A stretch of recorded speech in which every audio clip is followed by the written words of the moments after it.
નર્મદા ડેમના 5 દરવાજા ખોલવામાં આવ્યા છે। નર્મદા ડેમની જળ સપાટી 131 મીટરે પહોંચી છે। નર્મદા ડેમ 74.58% ભરાયો।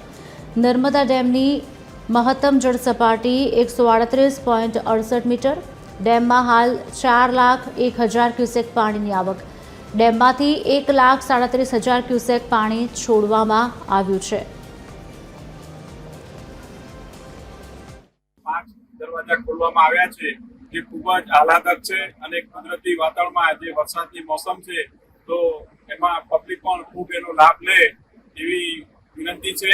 અને દરેક ગામે ગામ પોલીસને બંદોબસ્તમાં મૂકી દેવામાં આવી છે અને તલાટી તથા મામલતદારશ્રીઓ દ્વારા પણ ગામે ગામ જઈ અને જે પાણી છોડવામાં આવ્યું છે તે નર્મદા કાંઠાના વિસ્તારના લોકોને એલર્ટ રહેવા જણાવવામાં આવે છે।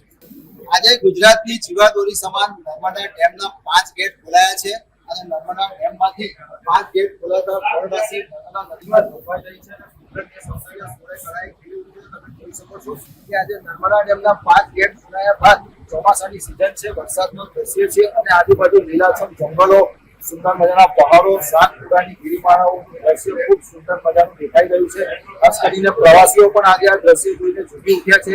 ગુજરાતને મિની કાશ્મીર નર્મદા જિલ્લો કહેવામાં આવે છે। અત્યારે સ્ટેચ્યુ ઓફ યુનિટી અને નર્મદા ડેમ જેવા પ્રવાસીઓ ઉમટી રહ્યા છે, ત્યારે આ કુદરતી દ્રશ્ય જોઈને આ પ્રવાસીઓ પણ ઝૂમી ઉઠ્યા છે અને નર્મદાનું કુદરતી સૌંદર્ય સોળે કળાએ ખીલ્યું છે।